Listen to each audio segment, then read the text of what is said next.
YouTube channel Official iNews dan nyalakan lonceng.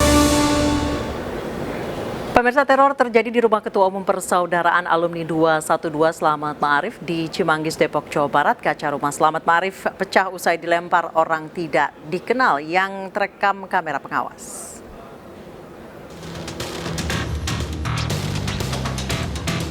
Rumah Ketua Umum Persaudaraan Alumni 212 Slamet Ma'arif yang berada di Harjamukti, Cimanggis, Depok, Jawa Barat dilempar orang tak dikenal.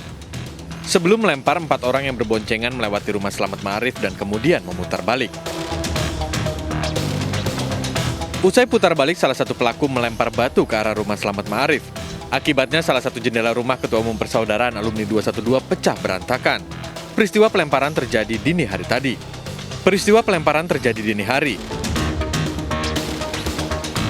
Barang bukti batu yang ditemukan telah dibawa polisi. Teror pelemparan oleh orang tidak dikenal sudah terjadi kali ketiga. Satu batak konblok itu satu gitu. Dan itu 0159 persisnya. Tapi batu itu nggak masuk ke dalam ya, Pak? Enggak, jatuh ke sini kan ada teralis ya. Jatuh ke sini. Dan nggak sekeras yang pertama dulu.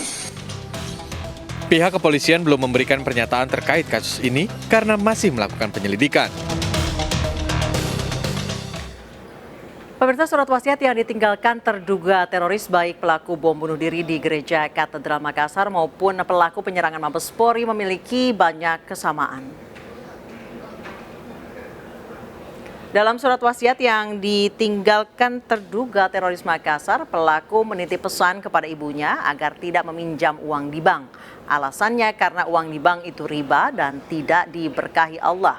Sementara surat wasiat yang ditinggalkan pelaku penyerangan Mabes Polri juga bernada sama, yakni berhenti berhubungan dengan bank atau kartu kredit karena itu riba dan tidak diberkahi Allah.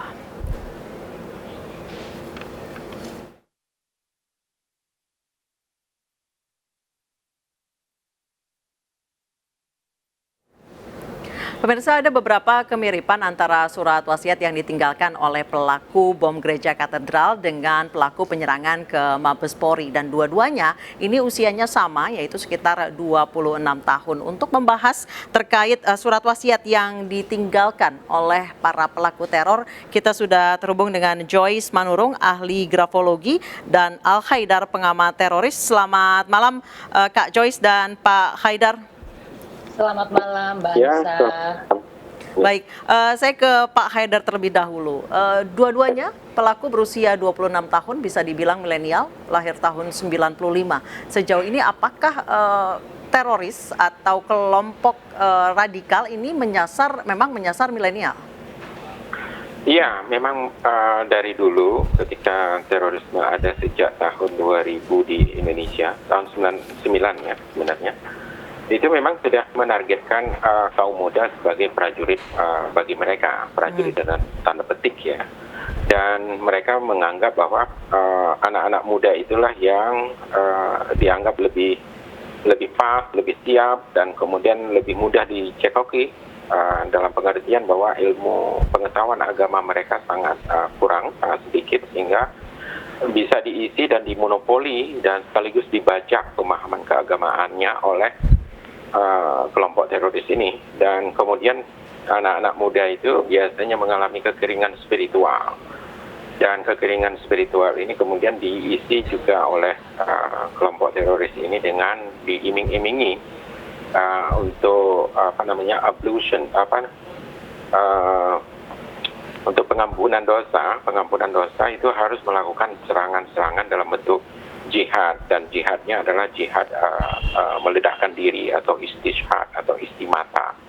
Nah, inilah yang kemudian mereka lakukan karena mereka pikir bahwa ini adalah satu-satunya jalan untuk bisa masuk ke surga secara langsung. Jadi shortcut to heaven ya. Jadi baik Pak Haidar, kalau kita lihat anak-anak milenial itu sebenarnya mereka banyak akses ke informasi, dan kebanyakan dari anak-anak milenial itu kritis, tidak begitu saja percaya dengan informasi yang diberikan kepada orang lain. Sebenarnya kalau dilihat dari target kelompok radikal itu milenial atau remaja seperti apa yang disasar?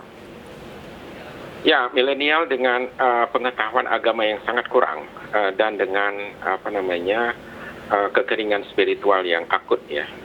Kalau yang mereka yang lumayan selektif, informatif dan kemudian sering membanding-bandingkan informasi, biasanya mereka tidak jadi rekrut itu, walaupun kadang-kadang pendekatan terhadap mereka-mereka yang lumayan well informed itu dan well educated dan punya pendidikan, itu mereka nggak akan dekati. Biasanya yang didekati adalah mereka-mereka yang kurang well informed, kurang well educated. Baik, jadi mereka ini memanfaatkan kelabilan atau kegalauan yang sedang dialami oleh remaja, bisa dibilang remaja tingkat akhir gitu, mungkin usia 18 sampai 30 tahun. Ya, begitu. Betul begitu ya. Baik, saya ke Kak Joyce Manurung. Kak Joyce, kalau misalnya dilihat dari surat wasiat yang ditinggalkan oleh dua pelaku teror, Anda melihat kemiripannya di mana? Apakah dari bentuk tulisannya atau dari garis kemiringannya, dan mungkin bisa dianalisa kondisi emosi atau psikologi seperti apa yang sedang mereka alami? Ya, barangkali yang perlu diperhatikan di awal, ini dua-dua penulisnya kan menggunakan kertas bergaris, sehingga ada beberapa indikator grafologis yang kita harus abaikan ya. Kemiringan secara umum itu kita harus abaikan. Namun kalau diperhatikan memang ada beberapa ciri yang hampir mirip. Pertama, penggunaan huruf M. Kalau di ZA itu huruf M-nya itu mengarah pada pola pikir metodis istilahnya.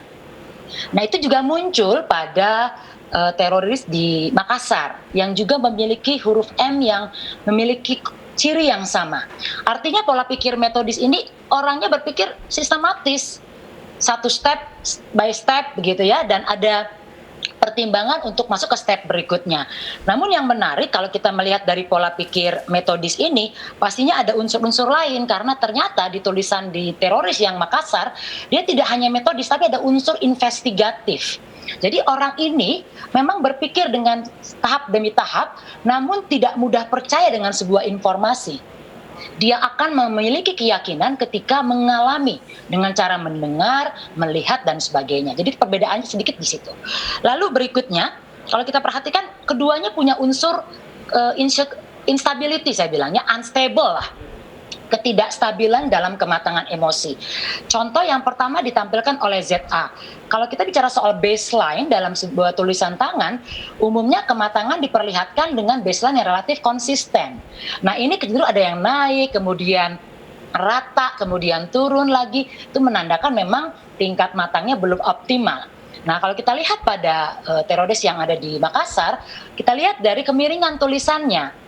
Di awal itu relatif lurus, artinya ada pola-pola objektif yang diupayakan, dan menarik sekali kalau kita perhatikan bahwa tulisan tangan di awal-awal menulis itu masih penuh dengan kontrol. Nah, kita bisa lihat di pertengahan hingga akhir, dan di saat akhir menuliskan nama itu ada kemiringan ke kiri yang lebih jelas. Nah, kemiringan ke kiri itu menandakan ada fungsi kontrol yang kuat. Jadi ketika di akhir proses menulis, si orang ini semakin sadar bahwa dia harus mengendalikan dirinya. Nah, itu muncul di ZA juga dalam konteks coretan gitu ya, atau ada huruf yang diperbaiki yang menandakan ada unsur kegelisahan ketika menuliskan surat wasiat ini, dan dia harus mengendalikan itu dengan memperbaiki kesalahan-kesalahannya. Kalau kita lihat lebih jauh lagi pada teroris di Makassar, dari tanda tangan, kalau kita perhatikan tanda tangannya kan menaik ke atas. Jadi ada unsur keyakinan gitu, ada unsur keberanian dan optimisme. Namun ada negatif stroke di sana. Negatif stroke ini bicara adanya atau garis stroke yang mencoret tulisan dari awal sampai akhir. Nah, ini menandakan adanya faktor kurangnya atau lemahnya rasa penghargaan pada diri. Jadi dia sendiri tidak merasa bahwa dirinya punya value, punya harga. Nah, ini terkait dengan penulisan huruf kapital. Satu sisi kapital juga berarti ingin eksistensi, ingin punya keberadaan. Nah, kalau kita perhatikan ada kontradiksi. Ini jelas mengartikan bahwa memang ada konflik internal yang sangat kuat yang terjadi pada sang penulis. Tanda tangan itu mengartikan bagaimana seseorang ingin dilihat publik, ingin tampil ideal di mata publik. Nah, kalau kita perhatikan ada tadi unsur tidak adanya penghargaan diri. Jadi sebenarnya dia ingin dihargai, dia ingin dimaknai oleh lingkungan, dan barangkali dengan masuknya tadi paparan narasi bahwa dia harus melakukan ini dan inilah bentuk penghargaan, akhirnya dia melakukan tindakan tersebut. Jadi kalau buat saya dua-duanya didasari oleh unsur ketidakmatangan, ada kecemasan yang tinggi, proses berpikir metodis, bertahap, dan memiliki pertimbangan. Jadi bukan seseorang yang reaktif, bertindak langsung tanpa berpikir, begitu ya. Dan kalau kita perhatikan, ZA ini juga sosok yang ekspresif. Jadi memang mereka itu bukan orang yang tanda kutip punya gangguan yang mendasar. Namun umumnya ini karena sebuah pola yang terbentuk dalam sebuah proses. Begitu, Baik, saya kembali ke Pak Haidar. Pak Haidar, kalau dilihat dari isi suratnya itu hampir sama. Ada permintaan maaf kepada keluarga, ada permohonan maaf tidak bisa membahagiakan atau menyenangkan keluarga, kemudian jauhi bank atau riba, kemudian berhenti ikut program pemerintah karena dianggap togut. Bisa dibilang apakah doktrin yang mereka terima itu sama?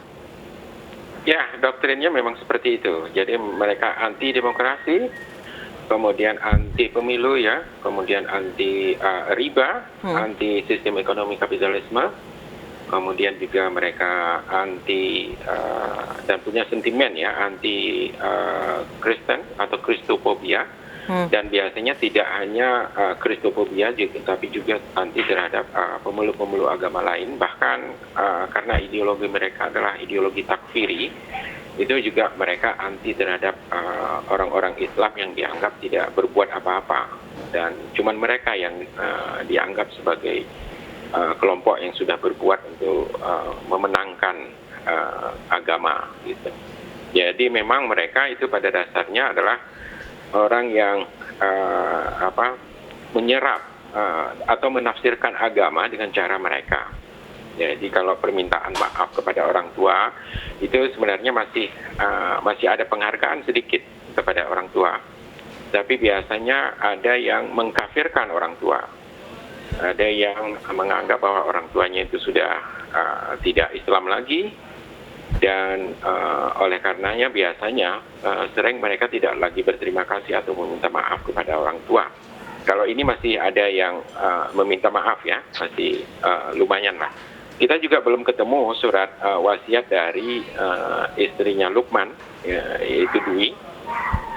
Apakah dia ada buat suratnya atau tidak? Karena dia mengorbankan dirinya itu dalam keadaan hamil 4 bulan. Jadi saya kira ini juga problem ya. Baik, Pak Haidar, mereka kedua orang ini atau yang di Makassar suami istri, kemudian yang di Jakarta beraksi seorang diri, bisa dibilang lone wolf.